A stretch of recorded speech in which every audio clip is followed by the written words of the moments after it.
Some stories find you at the exact moment you need them. I came across this account while reviewing field reports from Tanzania, and it stopped me cold. A wounded elephant, a solitary rhino, and a woman named Dr. Margaret Callahan, who witnessed something that science still cannot fully explain. What happened in the Serengeti that October changed how I think about connection, about asking for help, about the stubborn walls we build around ourselves. This is for anyone who has ever felt too proud to reach out, for anyone who has ever stood alone when they didn't have to be. The binoculars shook, not wind, her hands, through the dusty glass. Maggie watched the elephant lower her massive head toward the rhino. 3 feet, 2 feet, the trunk extended, not threatening, not defensive. Something else entirely. The rhino should have charged. Every instinct, every textbook, every 40 years of fieldwork screamed it. White rhinos don't tolerate proximity. They don't negotiate. But this one stood frozen, head tilted, listening with his whole body. The elephant made a sound, low, below human hearing, almost. Maggie felt it, more than heard it, a vibration in her chest, in her teeth. The rhino took a step forward. Maggie's notebook slipped from her lap, hit the red dirt of the Land Rover floor. She didn't pick it up. Her father's voice, dead 22 years now, whispered from somewhere behind her eyes, "Some things you just gotta witness. Magpie." The elephant's trunk reached closer. The rhino didn't move away. We know from our numbers that about 60% of you watching haven't subscribed yet. If this story speaks to you, we'd be grateful for your support. Hit that button and help us keep sharing moments like this one. Now, where in the world are you watching from today? 3 days earlier. Maggie woke at 4:47 a.m., the same minute Tom used to swing his legs off the bed, shuffle to the kitchen, start the coffee maker with that familiar click, hiss, gurgle. 14 months since the funeral. She still woke at 4:47. The tent canvas rippled in the pre-dawn wind. Outside, the Serengeti stretched black and silent, waiting for the sun. Inside. The cot creaked as she sat up. Her spine popped. 62 years of fieldwork stacked in her vertebrae like old debts. 2 coffee cups sat on the folding shelf by the propane stove. 1 stained brown from daily use. 1 clean. Untouched for 14 months. She didn't look at the clean one. She knew exactly where it was. Boots first. The leather cracked at the toe she'd meant to oil them in Arusha. Laces double-looped, the way her father taught her on the ranch in Montana. He'd been dead 22 years now. She still tied them his way. Sunscreen. The tube nearly empty. Rolled tight from the bottom. Hat. The brim soft from sweat and sun, molded to her skull like a second scalp. The satellite phone sat on her field desk. The red light blinked. Voicemail. She picked it up. Saw the number. Daniel. Her thumb hovered over the delete button. 3 seconds. 4. She pressed it. The light went dark. 3rd voicemail this week. She hadn't listened to any of them. Outside. The generator coughed to life somewhere in camp. Weaver birds screamed at each other in the fever trees. The sky was turning gray at the edges, the stars fading like old photographs. She pulled her field notebook from the canvas bag, the leather cover worn smooth. Inside, tucked between pages 47 and 48, a photograph Daniel at 8 years old, holding a bullfrog in cupped hands, grinning so wide his eyes nearly disappeared. She didn't look at it. She knew exactly which page it was on. Tom's reading glasses were still in the bag's front pocket. She'd meant to remove them. Kept forgetting. The wedding ring hung on a chain around her neck, under her shirt. Easier than explaining. She stepped outside. The air smelled of dust and acacia sap and something animal dung, probably, from the zebra herd that passed through yesterday. Her research equipment waited in the Land Rover, tracking data to check. An elephant that hadn't moved in 18 hours. She didn't know yet what she would find. Samuel stood by the Land Rover, arms crossed. The morning light caught the gray at his temples. "You shouldn't go out alone." Maggie pulled her gear bag onto the passenger seat. Binoculars, recording equipment, the handheld GPS unit showing a blinking dot that hadn't moved in 20 hours. "I've been alone before." Samuel's jaw tightened. He looked at the horizon, then back at her. "That's not what I meant." She didn't answer, just climbed into the driver's seat, turned the ignition. The engine caught on the third try. It always needed 3 in the cold morning air. Samuel stepped back, said nothing else. In the rearview mirror, she watched him shrink against the research station's weathered buildings until the dust swallowed him. The drive took 2 hours. Red dirt roads gave way to no roads at all. Just the faint tracks of previous vehicles cutting through grass gone the color of old newsprint. October dry season. The land holding its breath, waiting for rain that wouldn't come for weeks. She followed the GPS coordinates. The elephant's tracking collar signal pulsed steady on the screen, same location for 20 hours now. Elephants didn't stay still that long. Not unless something was wrong. The copia rose from the plain like a fist of granite, gray boulders piled against the sky. Acacia trees clustered at its base, their flat crowns spreading shade across a small clearing. A water hole glinted 50 meters beyond, fed by an underground spring that never dried, even in the worst droughts. She saw the elephant before she stopped the vehicle. The animal stood in the clearing, facing away. Massive gray shoulders, ears flat against her skull, head low, too low. Maggie cut the engine, reached for the binoculars. Through the glass, she found the rear leg, steel wire, thin, almost invisible in the morning light. It wrapped around the elephant's leg 3 times 3 distinct loops, each one cutting at a different depth. The outer loop hung loose, the wire having stretched over time. The middle loop pressed into the hide, leaving a dark indentation. The inner loop had bitten deeper, the flesh around it swollen and discolored. A heavy log lay behind the elephant, connected to the wire by a length of rusted cable. A drag anchor. The elephant could move, but not far, not fast. Every step pulled that weight behind her. Poacher's snare. Simple, brutal, designed to hold until they came back to finish the job. Maggie's hands tightened on the binoculars until her knuckles went white. The elephant turned her head. One eye huge, amber, rimmed with dust caught the light. She looked directly at the Land Rover, at Maggie. Then she opened her mouth and made a sound. Low. So low, Maggie felt it in her chest before she heard it with her ears. A rumble that traveled through the ground, through the vehicle's frame, through her bones. Infrasound, a contact call. The elephant was calling for her herd.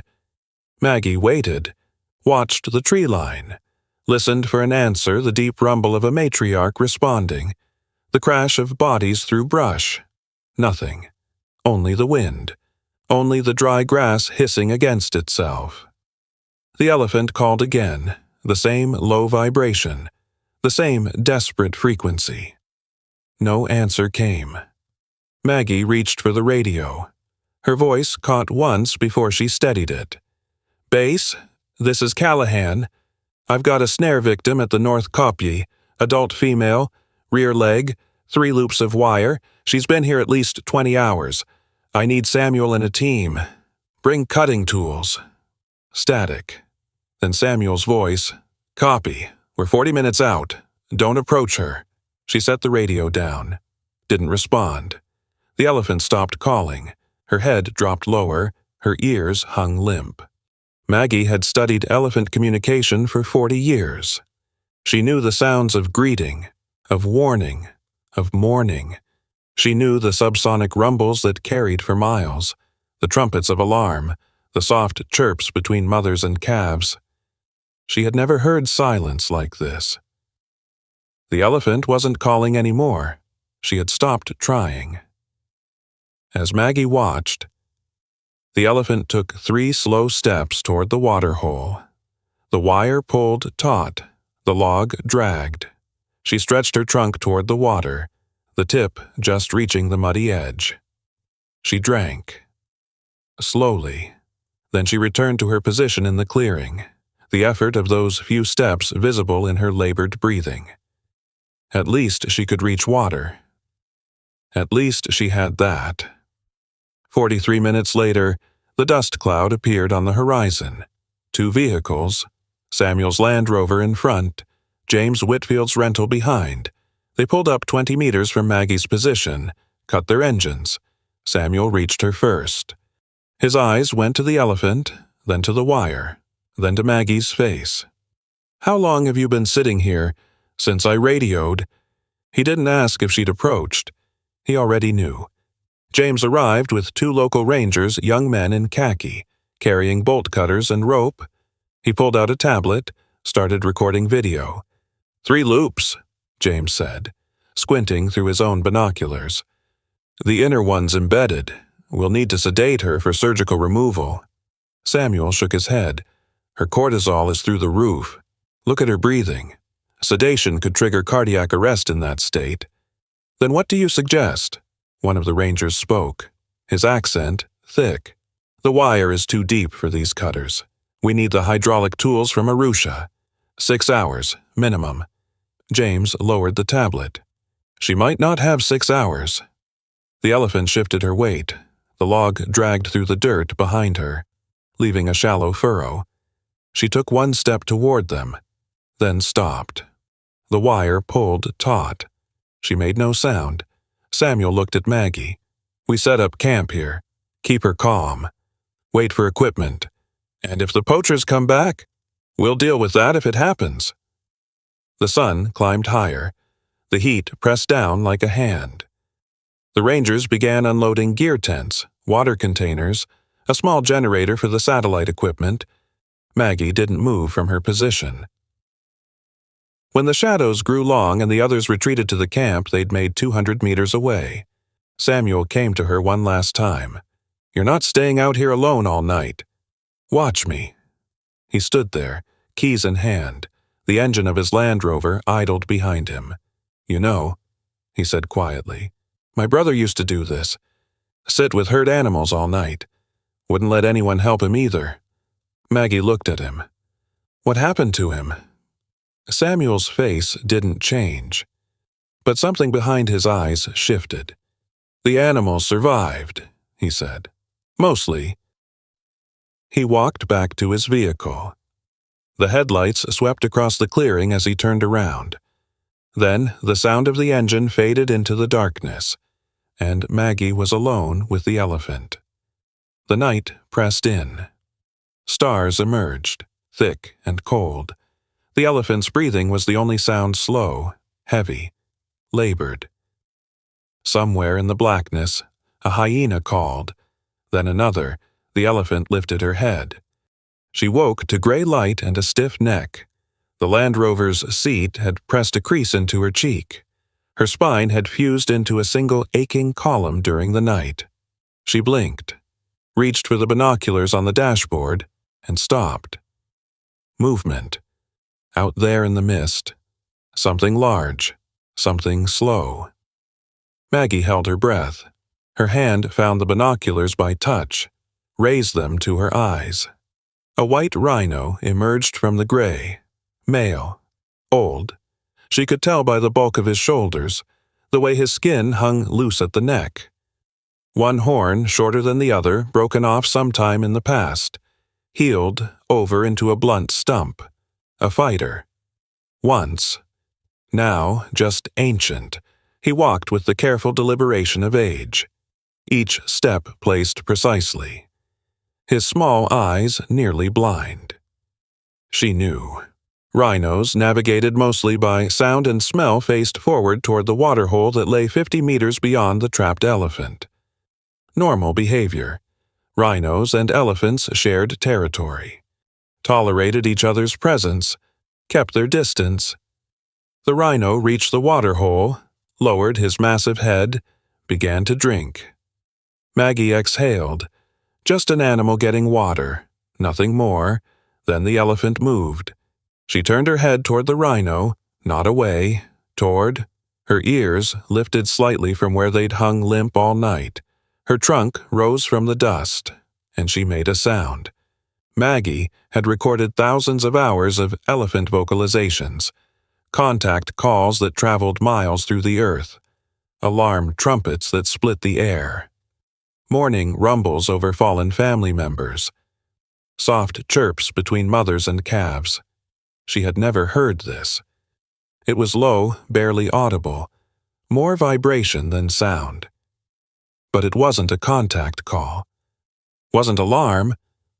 Wasn't mourning. Something between a whimper and a hum. Something that crawled up Maggie's spine and lodged in her throat. The rhino stopped drinking. His head came up. Water dripped from his lips. He stood motionless, that massive body suddenly still. Then he turned toward the elephant. Maggie's hands tightened on the binoculars. Her breath fogged the eyepieces. She wiped them on her sleeve, looked again. The elephant took a step forward, one step all the wire would allow, and she lowered her head, trunk extended, not curled defensively, not raised in threat, extended, reaching. The posture was unmistakable. Maggie had seen it between elephants 100 times. A younger animal approaching a matriarch, an injured member of the herd seeking comfort, submission, supplication, a request. The rhino should have charged. Every piece of data, every behavioral study, every instinct honed over millions of years of evolution, all of it said charge or flee. White rhinos didn't negotiate. They didn't communicate across species lines. They didn't respond to requests. The rhino took a step forward. Maggie's binoculars dropped to her lap. She stared through the windshield with naked eyes. The elephant made the sound again, softer this time, almost gentle. The rhino took another step, and another. He stopped 3 feet from the elephant. Close enough to touch, close enough for her trunk to reach him, but she didn't touch him, and he didn't move away. He just stood there, head tilted slightly, those weak eyes trying to see what his ears and nose had already told him. An elephant, hurt, asking for something he couldn't understand. Then, slowly, the rhino lowered his head. He began to graze. 3 feet from a trapped elephant. In the soft gray light of dawn. He ate grass. Maggie sat frozen in the Land Rover. Her recording equipment lay untouched on the seat beside her. She should turn it on. She should document this. 40 years of fieldwork demanded documentation. She didn't move. The sun rose. The gray light turned gold. Then white. The heat began to build. The elephant stood still, her head higher than it had been since Maggie found her. The rhino grazed in slow circles, never moving more than 10 feet away. Hours passed. Maggie's water bottle emptied. Her stomach cramped with hunger. She ignored both.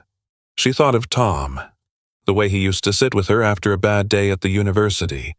Budget cuts, failed grants, the slow suffocation of academic politics.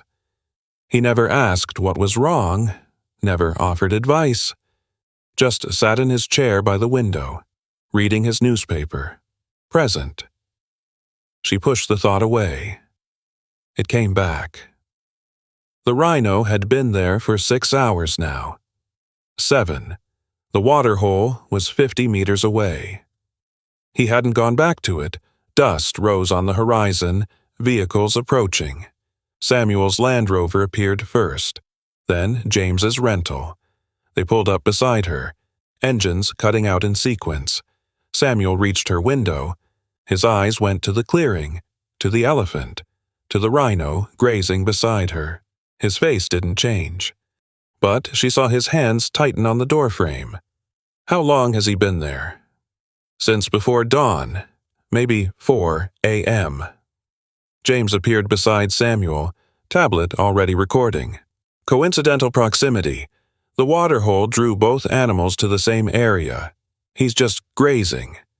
Samuel didn't look at him. He's been here 12 hours. The waterhole is 50 meters that way. Why hasn't he gone back? Behavioral inertia, lack of perceived threat. The elephant isn't displaying aggressive postures, so he has no reason to look at her. Maggie's voice came out flat, hard. They looked. The elephant's head was up. Her ears had relaxed from their flat, stressed position. Her trunk hung loose, swaying slightly. Her breathing, Maggie had counted it all night, had slowed from 32 breaths per minute to 18. She was calmer than she'd been since Maggie found her in the snare. James frowned at his tablet. Stress indicators could be decreasing due to exhaustion. Cortisol crash. It doesn't necessarily indicate he stayed. Maggie said it quietly. Not to James, not to Samuel, maybe to herself. He didn't have to stay. He's not getting anything from being here. No food advantage, no mating opportunity, no territorial benefit. He just stayed. The rhino lifted his head, looked toward the vehicles. His ears rotated, catching the new sounds. Then he lowered his head again and continued grazing. Samuel was silent for a long moment. Then he said, "The equipment's here. We can try the first loop this afternoon." Maggie nodded, but she didn't take her eyes off the clearing. The elephant turned her head toward the rhino. Her trunk extended, stopping inches from his shoulder. She didn't touch him, but she could have. And he didn't move away. Something shifted in Maggie's chest, something she couldn't name and didn't want to examine. The thought came unbidden. Sometimes just not being alone is enough. She pushed it down. It didn't stay down. The bolt cutters weighed 11 pounds. James held them with both hands, arms already trembling from the angle. "Steady," Samuel said. "Slow movements." The elephant's flank rose and fell, 18 breaths per minute. Maggie counted them from her position 10 meters back, where Samuel had ordered her to stay. She didn't argue. She watched.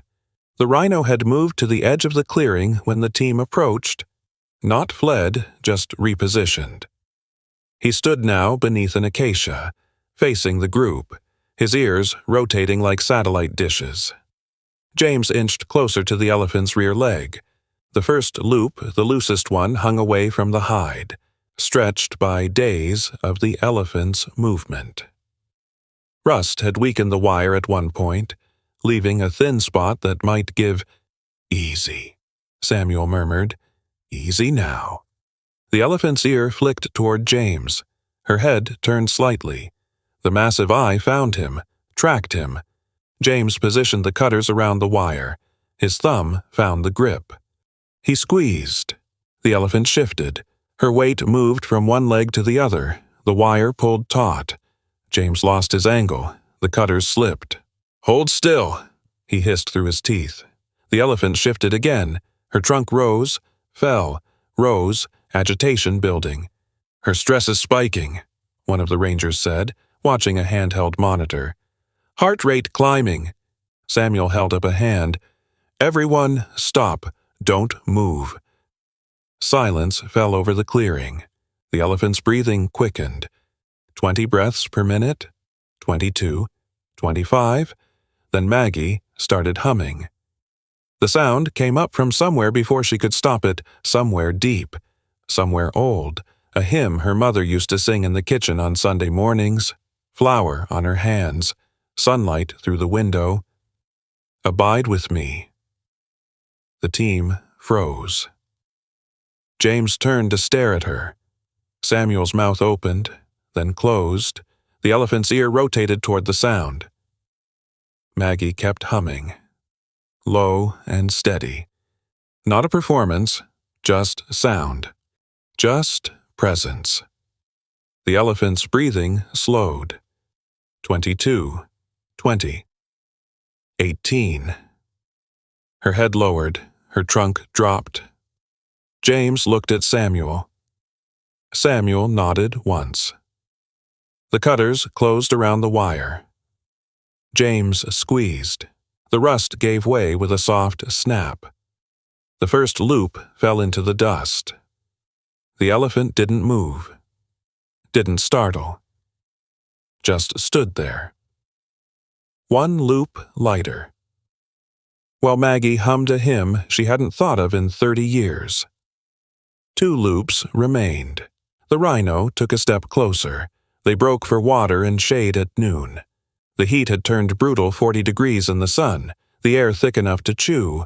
The elephant stood motionless in the clearing, conserving energy. The Rhino grazed nearby, methodical and patient. Maggie sat in the shadow of the Land Rover, forcing herself to drink from her canteen. Her throat felt lined with sand. Her eyes burned from the glare. The edges of her vision had started to blur sometime in the last hour, lack of sleep catching up. She gripped the vehicle's doorframe when she stood, waiting for the dizziness to pass.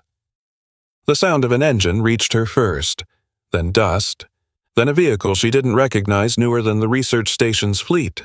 Cleaner. It pulled up beside Samuel's Land Rover. The door opened. Helen Crawford stepped out. She looked the same as she had 3 years ago, maybe more gray at the temples, maybe deeper lines around her eyes, but the same sharp gaze, the same way of standing with her weight on one hip, the same expression that said she saw everything and judged most of it. Dark circles hung under Helen's eyes. Dust coated her clothes. She must have driven through the night 8 hours from Nairobi on roads that barely deserved the name. Maggie's shoulders rose before she could stop them. "Who called you?" Helen pulled off her sunglasses. "Samuel. And before you say anything." She looked Maggie up and down, taking in the dust-caked clothes, the sunburned face, the way Maggie's hand still gripped the doorframe for balance. "You look like hell. Maggie." "I'm working." "You're hiding. There's a difference." Maggie turned away, back toward the clearing. The elephant hadn't moved. The Rhino had shifted position slightly, now grazing in the shade of the kopje. Helen came to stand beside her, close enough that their shoulders almost touched. "I drove 8 hours," Helen said, "through the night. You're not getting rid of me that easy." Maggie didn't respond, but she didn't move away either. The afternoon dragged. The second loop was deeper than the first, the wire having cut into the elephant's hide over days of movement. Samuel examined it through binoculars, his face grim. "We need a different angle. The cutters can't reach without pushing into healthy tissue." James paced behind him. "Then we sedate. Make the cut while she's down. I told you yesterday, her cortisol levels are already elevated. They've been elevated for days. Another few hours won't make a difference. It could stop her heart. Not cutting could kill her anyway. Infection. Tissue death. We're running out of time." The argument circled. Maggie listened from her position by the Land Rover, watching the elephant instead of the men. Her legs felt heavy, disconnected from her body. She'd sat down without realizing it, her back against the tire. The animal had lain down. In elephants, lying down was rare. They slept standing, usually. Only deep exhaustion or illness drove them to the ground. Or surrender. The Rhino had stopped grazing. He stood 10 feet from the elephant now, facing her, not moving, not leaving, just present. Maggie thought of Tom again. She couldn't stop thinking of Tom. The way he'd been there at the end of hard days, asking nothing, offering nothing except the fact of himself in the room. She hadn't appreciated it. Not really. Not until he was gone and the room stayed empty. Samuel's voice cut through her thoughts. We wait. The hydraulic cutters arrive tomorrow morning. We try again then. James threw up his hands. And if she doesn't survive the night, Samuel looked at the elephant, at the rhino standing guard, at something none of them could measure or explain. Then we did what we could. Night fell fast. The sun dropped below the horizon like a stone, and the temperature followed it down. Maggie pulled on a fleece jacket, her fingers clumsy with fatigue. Her hands shook when she tried to zip it. She gave up, left it open. The team had set up a proper camp now, 2 tents, a cook fire, the soft glow of solar lanterns. Most of them had retreated there, eating reconstituted meals from foil packets, talking in low voices about nothing. Helen found Maggie at her usual post, the driver's seat of the Land Rover with the door open to the night air. You need to eat. I ate. A protein bar 6 hours ago doesn't count. It counts, if I say it counts. Helen climbed into the passenger seat. She moved Maggie's recording equipment to the back, settled into the cracked leather, and pulled out a thermos from her bag. Coffee, real coffee. I brought it from Nairobi. The smell hit Maggie before Helen finished unscrewing the cap. Rich, dark, nothing like the instant powder they had at the station. She accepted the cup Helen poured, wrapped her hands around its warmth. They sat in silence. The elephant's breathing carried across the clearing slow, heavy, labored. The rhino was a darker shape against the darkness. Still there, still present. Helen spoke first. Daniel called me 3 times. Maggie's hands tightened on the cup. He thinks you came here to disappear. Daniel doesn't know anything about what I'm doing. He knows you haven't returned his calls in 3 months. He knows his father died. He knows you left the country 2 weeks after the funeral. The coffee burned Maggie's tongue. She drank it anyway. He wants to come see you, Helen said. He's scared to ask. He shouldn't have said what he said. What did he say? Maggie didn't answer. The words sat in her chest like stones, the things Daniel had shouted at her after the funeral, the accusations that were worse because they were true. Helen waited. The fire crackled distantly. An owl called somewhere in the darkness. You know what Tom told me once. Helen's voice was softer now. At your anniversary party, 5 years ago, he said something like, she loves harder than anyone I know, just doesn't know how to show it. Maggie's cup stopped halfway to her mouth. He wasn't complaining. Helen looked at her. He was proud of you. He just wished you knew it too. The cup trembled in Maggie's hands. She set it down on the dashboard before Helen could see. In the clearing. The elephant rumbled, low, soft, the same sound she'd made at the rhino that morning. Maggie looked out at them, 2 shapes in the darkness. Different species, keeping watch over each other for reasons neither science nor instinct could explain.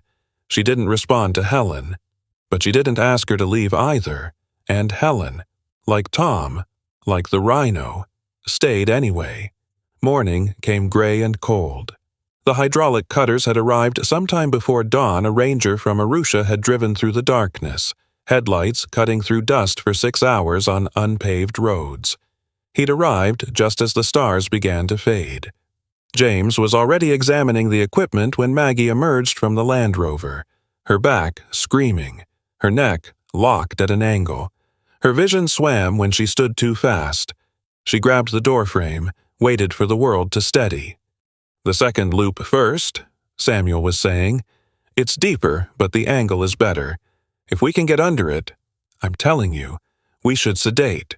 The precision would be, and I'm telling you, stop. Maggie's voice cut through theirs. Both men turned. She wasn't looking at them. She was looking at the clearing. The elephant was standing. That was good she'd survived the night, found enough strength to rise. But she was swaying. Her head hung low, lower than yesterday. Her trunk dragged in the dust. Her ears lay flat against her skull, and her breathing, Maggie counted automatically, had climbed to 28 per minute. The rhino stood beside her, closer than before, his shoulder nearly touching her flank. "We don't have time to argue about this," Maggie said. "Look at her." Samuel raised his binoculars. His face went pale. "The inner loop," he said quietly. "It's tightened. She must have pulled against it in the night." James grabbed his own binoculars. "The tissue around it. I see it. That's not days anymore. That's hours." Silence. The weight of the words pressed down on all of them. Samuel turned to James. "Get the cutters. We go now." The team moved. Maggie found herself walking toward the clearing, past the vehicles, past the campsite, her feet carrying her forward without permission. The ground seemed to tilt beneath her.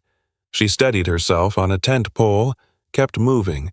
Samuel caught her arm. "Maggie, I'm not going to touch her. She pulled free tunt. I need to be closer." He didn't argue. Maybe he understood. Maybe he was too focused on the task ahead to fight about it. Maggie stopped 15 feet from the elephant, close enough to see the individual wrinkles in her hide, close enough to smell her dust and sweat and something sharp underneath, something wrong. The elephant's eye found her. Huge. Amber. Watching. Maggie started humming. The same hymn. The same low, steady sound. Her mother's voice layered underneath her own. A ghost harmony from 50 years ago. The elephant's ear rotated toward her. James approached from the other side, cutters in hand. The hydraulic mechanism hummed as he positioned it around the second loop. "Steady," Samuel said. "Steady." The cutters closed.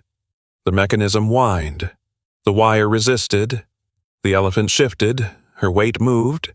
The wire pulled tighter. "Hold," James breathed. "Hold, hold." The wire snapped. The elephant lurched. Her rear leg came forward, suddenly free of that loop's tension. She stumbled, caught herself, stood trembling, one loop left, the deepest one. James repositioned. The cutters moved toward the final wire. "The angle's wrong," he said. "I can't get under it without—" The rhino moved. He stepped forward, past Maggie, past the invisible line everyone had been maintaining. His horn lowered toward the ground near the elephant's leg, near the log that anchored the snare. "What's he doing?" James's voice pitched high. The rhino began to dig. His horn pushed into the earth, turning soil and rock. Dirt sprayed behind him. The log shifted in its bed of packed earth. "He's digging," Samuel said. "Rhinos dig for minerals, for roots. It's what they do. Whether this one knows what he's doing, that's not for us to say." The rhino kept digging, methodical, patient. His horn carved furrows in the ground around the log's anchor point. The log shifted again. The wire's tension changed. James saw it. The angle if the log moves another few inches. "Then move," Samuel said. "Now, while it's loose." James lunged forward with the cutters. The elephant stood frozen. The rhino kept digging. The cutters found the wire. The mechanism engaged. Maggie stopped humming. She stopped breathing. The wire held. James adjusted. The mechanism whined louder. Then the snap. The final loop fell away. The elephant stood motionless. For one terrible moment. Maggie thought they were too late, that she'd given up, that her body had surrendered before her spirit could catch up. Then her trunk rose. Slowly. Trembling, it extended toward the rhino. He stopped digging. Stood still. The elephant's trunk touched his shoulder. Light, brief, 3 seconds, maybe 4. Then she pulled away. She took a step. Her injured leg buckled slightly, then held. Another step, she was walking, limping badly, but walking. She passed the Rhino without looking back, past the log that had held her prisoner, past the humans standing frozen in the clearing. The acacia trees swallowed her. The sound of her footsteps faded. The Rhino watched her go. Then, as if nothing had happened, he lowered his head and returned to grazing. Nobody spoke. Nobody moved. Helen's face was wet. She didn't wipe it. James stared at his camera, which had recorded everything and explained nothing. "I don't know what to do with what I just saw." Samuel said nothing. He just looked at the space where the elephant had been. Maggie stood in the middle of the clearing, her hands shaking, her chest tight with something she couldn't name. She thought of Tom. The last touch, his hand on hers in the hospital bed. She thought of Daniel. The phone calls she hadn't answered. The voicemails she'd deleted without listening. Her hand moved to her pocket, found the satellite phone. Her thumb hovered over the keypad. Helen saw the movement, said nothing. Maggie dialed. The phone rang 4 times. Maggie stood in the clearing, the satellite phone pressed to her ear, the sun beating down on her shoulders. Her mouth had gone dry. Her pulse thudded in her throat. Click. "Hello?" Daniel's voice, flat, guarded, the voice of a man who had looked at the caller ID and debated whether to answer. "Daniel?" Her own voice came out rougher than she expected. "It's Mom." Silence. 3 seconds. 4. "I know who it is." The words landed like stones. Maggie's free hand clenched at her side. "I wanted to tell you." She looked at the clearing, at the space where the elephant had stood, at the Rhino still grazing peacefully in the shade. "Something happened here, something I can't explain. There was an elephant. She was trapped, and a Rhino. I don't want to hear about elephants, Mom." His voice cut through hers, sharp, final. "I've been hearing about elephants my whole life. Elephants and rhinos and tracking data and research grants. That's all I've ever heard about." "Daniel, do you know what Dad asked for?" Maggie's breath stopped. "The night before he died, do you know what he kept asking?" She couldn't speak. The phone felt heavy in her hand, heavier than it should. "He asked where you were." Daniel's voice cracked on the last word, then steadied into something harder. He kept asking, every few minutes, "Where's Maggie? Is Maggie coming? When will Maggie be here?" The sun pressed down. The heat wrapped around her like a fist. "I was in Bozeman." The words came out before she could stop them, automatic, defensive. "The grant deadline. You were writing a paper. The funding for the entire project, while Dad was dying." Silence, the kind that swallowed sound. Daniel's breathing came through the phone, ragged and controlled. "I sat with him. Mom. I held his hand. I told him you were on your way." A pause. "I lied to him, so he wouldn't die knowing you chose work over him, again."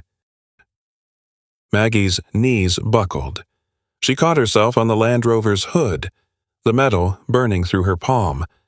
"Daniel, you didn't what? You didn't mean to, you didn't realize. Please. I've got to go. Mom. Wait." The line went dead. Maggie stood there with the phone still pressed to her ear. The dial tone buzzed. She didn't lower it, couldn't make her arm move. Helen's footsteps approached from behind. Slow, careful. "Maggie, don't."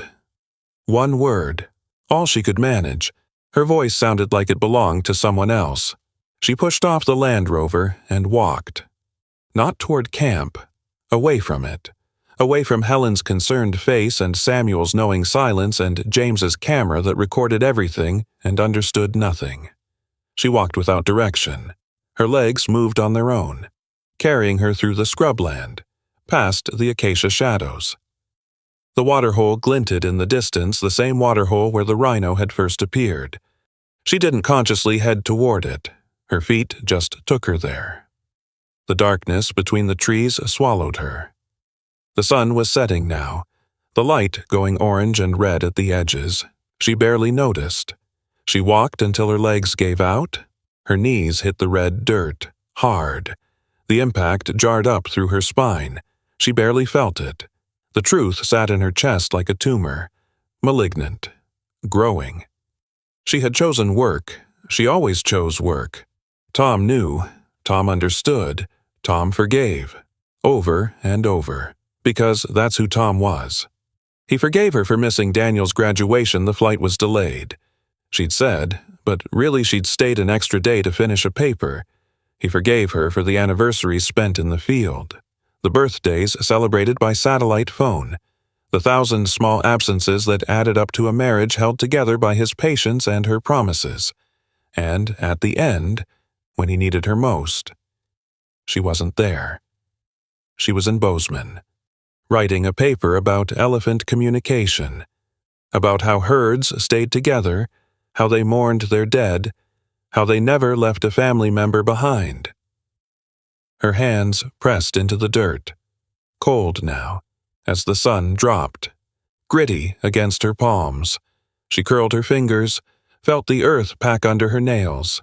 Daniel had lied to Tom, had held his father's hand and said she was coming when she wasn't, had carried that weight for 14 months while she ran away to Africa. The shame wasn't about grief. Grief was clean. Grief was loss. This was something else, something rotten at the core of who she was. She was the one who left. She had always been the one who left. Her mother's funeral, she'd flown back to Montana. Stayed 3 days, then returned to her research station in Kenya because the data couldn't wait. Her father's slow decline, she'd visited twice a year, called on Sundays when she remembered, let her brother handle the hard parts.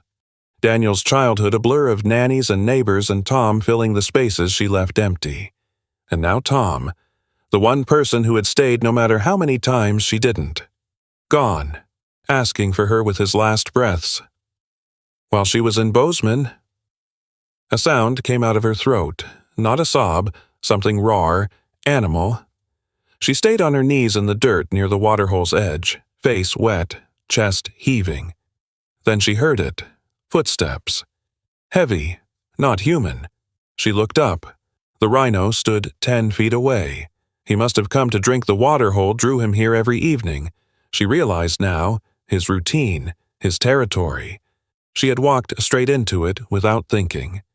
Moonlight caught his silhouette. Massive. Still, that broken horn, a dark shape against the sky. He didn't approach, didn't flee, just stood there, the way he had stood with the elephant, present without purpose, there without reason. Maggie laughed. The sound came out wrong, jagged, broken, like glass grinding against glass. "You dumb beast!" Her voice cracked. She didn't care. Even you knew enough to stay. Even you, blind, stupid, can't tell an elephant from a boulder. Even you knew not to leave. The rhino's ear twitched. He shifted his weight from one foot to the other. "What does that make me?" She was talking to a rhino in the middle of the African bush, covered in dirt, face streaked with tears. "What does that make me? 40 years studying how animals connect, and I can't—" She stopped. The words jammed in her throat. The rhino watched her. Patient, uncomprehending, present. She sat back on her heels. The laughter died. The tears kept coming. Silent now, running down her face into the collar of her shirt. She sat in the red dirt, in the moonlight, watching a rhino watch her. Something moved in her chest. Not forgiveness, that was too clean a word for it. Not healing. Not hope. Just movement. Just the first shifting of something that had been locked in place for a very long time. The rhino lowered his head, sniffed the ground, found nothing interesting, looked up at her again. She didn't know how long she sat there. Long enough for the moon to climb higher. Long enough for the cold to seep through her clothes into her bones. Long enough to hear Helen's voice calling her name from somewhere in the darkness. Maggie didn't answer, but she stood up. She walked back toward camp. Her legs moved without her permission, carrying her through the scrubland, through the acacia shadows, toward the distant glow of the solar lanterns. Helen found her halfway. "Maggie!" Helen's flashlight swept across her face. What happened?" Maggie kept walking, past Helen, past her outstretched hand. "Maggie, stop. Talk to me. There's nothing to talk about. You've been gone for hours. You're covered in dirt. Your face." Helen caught her arm. "What happened with Daniel?" Maggie pulled free. The movement was too hard, too fast. She stumbled. Her foot caught a root, and she went down. The dirt was cold against her palms. Her chin hit the ground. She tasted copper and grit. Helen crouched beside her. "Maggie, don't." She pushed herself up. Her hands were shaking. Dirt caked her fingernails, her sleeves, the front of her shirt. She could feel it in her hair. Grinding against her scalp, Helen didn't touch her again. Just stood there, flashlight pointed at the ground, waiting. "He told me," Maggie said. Her voice came out flat. "Dead. About Tom. The night before." "The night before what?" "The night before he died." The words scraped against her throat. "Tom kept asking for me. Where was I? When was I coming?" Helen was silent. "I was in Bozeman." Maggie laughed. The sound was ugly. "Writing a paper about elephant communication, about how they never leave each other behind." She sat back on her heels, there in the dirt, in the dark. The flashlight cast long shadows across her face. "Daniel held his hand. Daniel told him I was coming. Daniel lied to his dying father so he wouldn't know that his wife—" the words stopped. Her throat closed around them. "So he wouldn't know that his wife chose a grant deadline over him." Helen didn't say it was okay, didn't offer comfort. She just stood there, the flashlight beam steady, her face unreadable in the darkness. "Say something," Maggie said. "What do you want me to say? Tell me I had reasons. Tell me the research was important. Tell me Tom would have understood." Helen's voice was quiet. "Would he have—" Maggie's hands curled into fists. The dirt ground into her palms. "He always understood." The words came out like a confession. That was the problem. He always understood. He always forgave. He made it easy for me to keep leaving because he never made me pay for it. She was crying again. She hadn't realized she'd stopped. The tears cut tracks through the dirt on her face, dripping off her chin into the red earth. "And now he's gone, and I can't," her voice broke.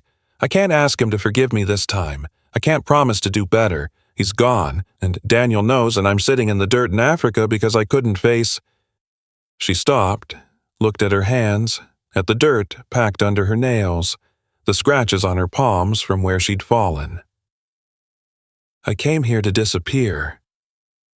The words dropped like stones. Daniel was right. "I came here because I couldn't stand being in the same country as my son, knowing what he knows about me, knowing what I did." Helen sat down in the dirt beside her, cross-legged, like they were students again, 25 years ago, sharing a tent in the Masai Mara. "When Tom had his first heart attack," Helen said slowly, "I flew to Montana. Do you remember?" Maggie nodded. She remembered. 4 years ago. A mild attack. The doctor said, a warning. He was in the hospital for 3 days. You were in Botswana, tracking the migration. You didn't come back. The migration only happens once a year. The data, Helen's voice was flat. Right. Maggie's mouth snapped shut. Tom asked me to stay with him, not you, me, because he knew you wouldn't come to Shai. and he didn't want to be alone. The words landed like blows. Each one precise, each one deserved. I sat with him for 2 days. I held his hand during the cardiac catheterization. I called Daniel when you couldn't be reached. I lied for you, Maggie. I told him you were on your way when we both knew you weren't. Maggie couldn't speak. Her throat had sealed shut. I've been lying for you for 20 years. Helen's voice didn't waver. Covering for you, making excuses, telling people Dr. Callahan has important work. She's doing important research. She contributes so much to the field, and you do. You've contributed more to elephant cognition studies than anyone alive. She paused. But you're also a woman who missed her husband's first heart attack for a migration pattern, who missed her son's graduation for a paper deadline, who missed who missed her husband dying because she couldn't put down her work for one single day. Stop. I won't. Helen turned to face her. The flashlight had fallen to the ground, pointing at nothing. They sat in near darkness, 2 shapes against the black. You asked me to say something. This is what I have to say. You're brilliant, Maggie. You're dedicated. You're one of the most remarkable scientists I've ever known. And you're also scared. You've always been scared. The word hung in the air. You've been running from your family your entire adult life. Every research trip, every grant application, every field station in the middle of nowhere, it's all been running. And now Tom's dead, and Daniel won't speak to you, and you're sitting in the dirt in Tanzania because you don't know how to stop. Maggie's face was wet. Her shirt was wet. Everything was wet and cold and covered in red dirt. I know, she said. Her voice came out as a whisper, barely human. I know what I am. Helen didn't respond. I've known for years. Tom knew too. He loved me anyway, and I kept... She pressed her palms against her eyes. The dirt scraped against her eyelids. I kept taking that for granted. Every time, I told myself next time would be different. Next time I'd stay. Next time I'd be there. She lowered her hands, looked at them in the darkness. Dirt, scratches. The wedding ring on its chain had fallen out of her collar, hanging against her muddy shirt.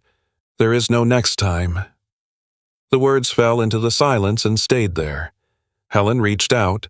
Her hand found Maggie's shoulder, squeezed once. No, she said quietly. There isn't. They sat in the dirt together. 2 old women in the African bush, surrounded by darkness, surrounded by everything Maggie had spent her life avoiding. Somewhere in the distance, a hyena called, then another. Maggie didn't move. She had nowhere left to run. Dawn came gray and slow. Maggie sat by the dead cook fire, a tin cup of cold coffee in her hands. She hadn't slept. The dirt still caked her clothes, her hair, the creases of her knuckles. She hadn't washed it off. Helen emerged from her tent as the first light touched the copia. She didn't speak, just poured herself coffee from the thermos, sat down on the camp stool across from Maggie, and waited. The silence stretched. A fiscal shrike called from somewhere in the acacia trees. The generator hummed to life as one of the rangers started the morning equipment check. I need to tell you something. Maggie's voice came out hoarse, rusted from the night. Helen looked at her over the rim of her cup. And I need you not to make it okay. Helen set the cup down. All right. Maggie stared at the cold ashes of the fire. The words had been building all night, pressing against her ribs, demanding release. She had spent 40 years studying communication. She had written papers on how elephants conveyed distress across miles of savanna. She had recorded the subsonic rumbles of mourning, the contact calls of separated family members, the complex vocabulary of a species that never left its own behind. She had never learned how to say the simple things. Tom's first heart attack, she began. 4 years ago, I was in Botswana. I know. The doctors called, said it was mild, said he was stable. Her fingers tightened around the cup. I had 3 more days of data collection. The migration was at its peak.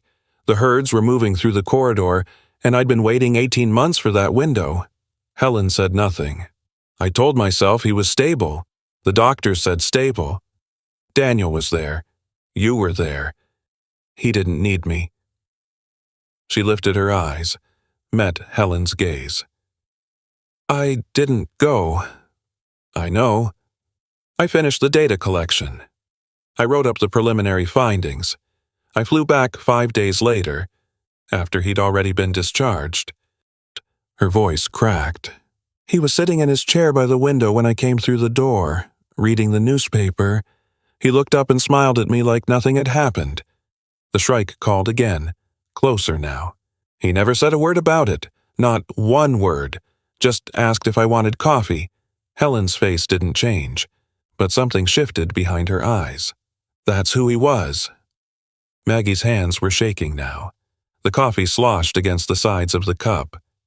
He forgave me before I even asked. Every time, for 38 years. She set the cup down in the dirt, her hands pressed flat against her thighs.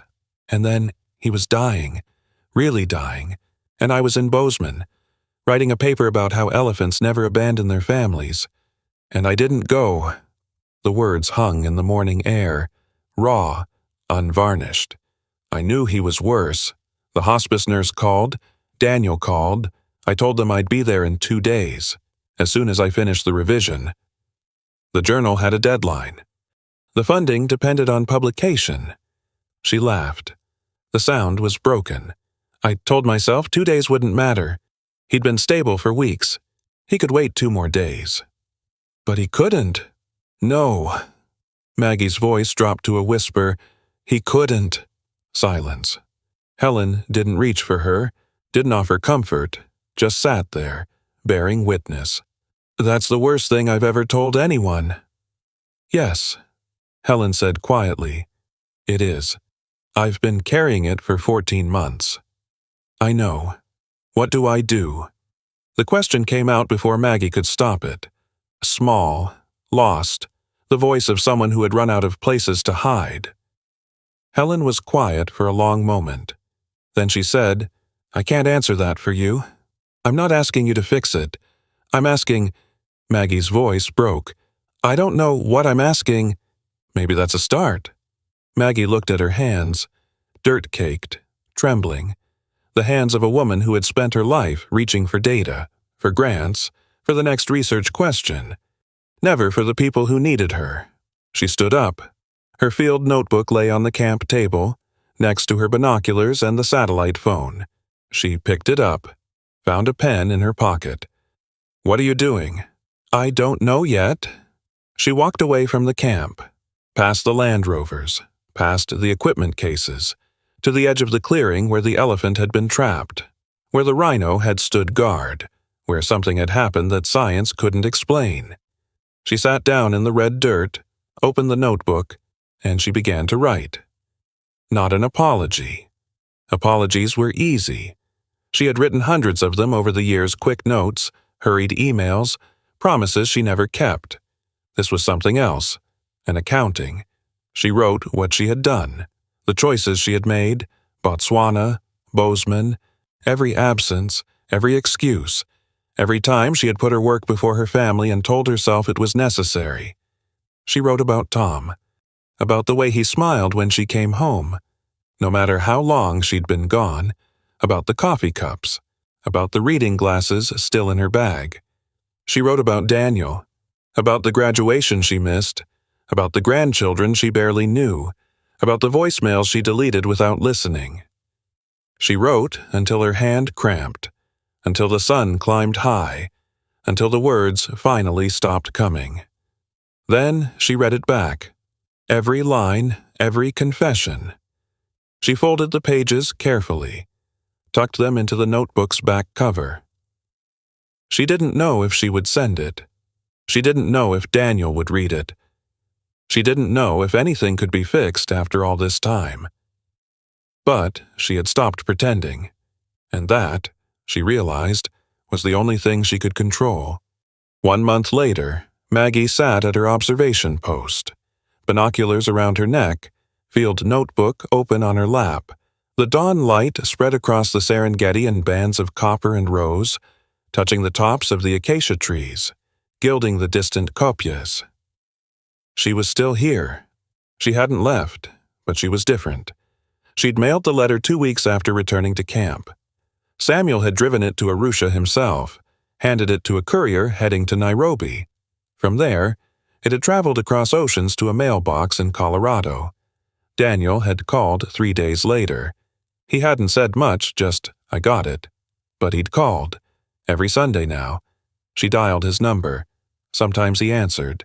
Sometimes he didn't. When he did, the conversations were short weather. Work, the grandchildren's school activities, surface things, safe things. But last week, he had asked about the elephant. He had listened while she told him about the rhino, about the rescue, about the touch. He hadn't forgiven her. Not yet. Maybe not ever, but he had listened. And that was more than she deserved. The elephant had been spotted twice since the rescue.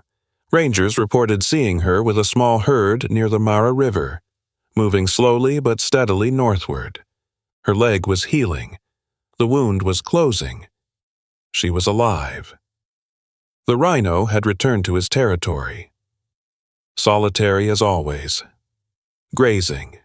Digging. Existing in his own private world.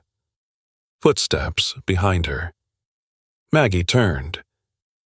James approached, tablet in hand. He looked different these days. Quieter, the sharp edges worn down by something he couldn't quantify.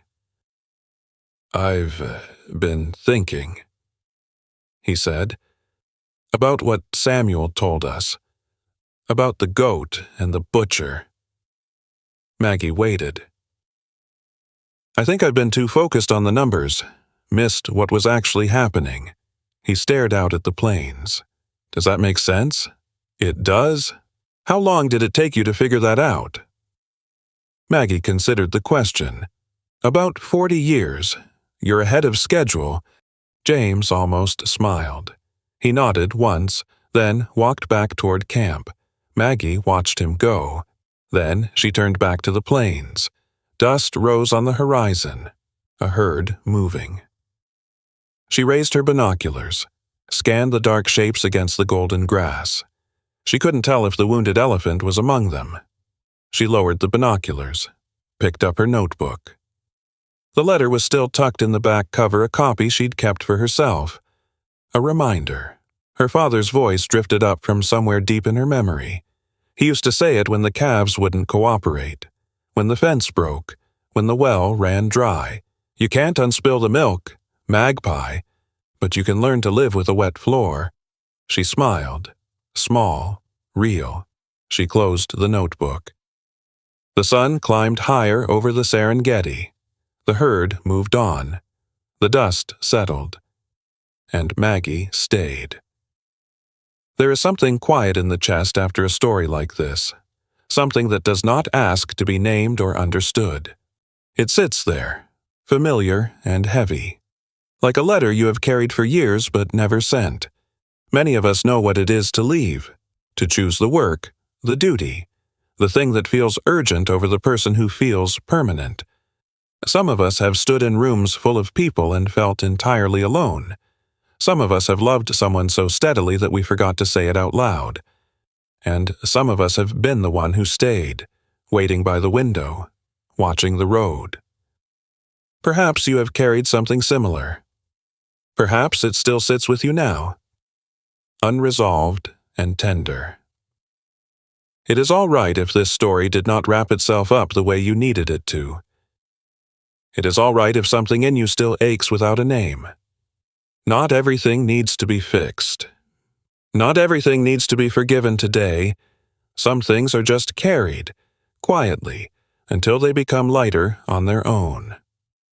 Thank you for staying until the end. Thank you for listening.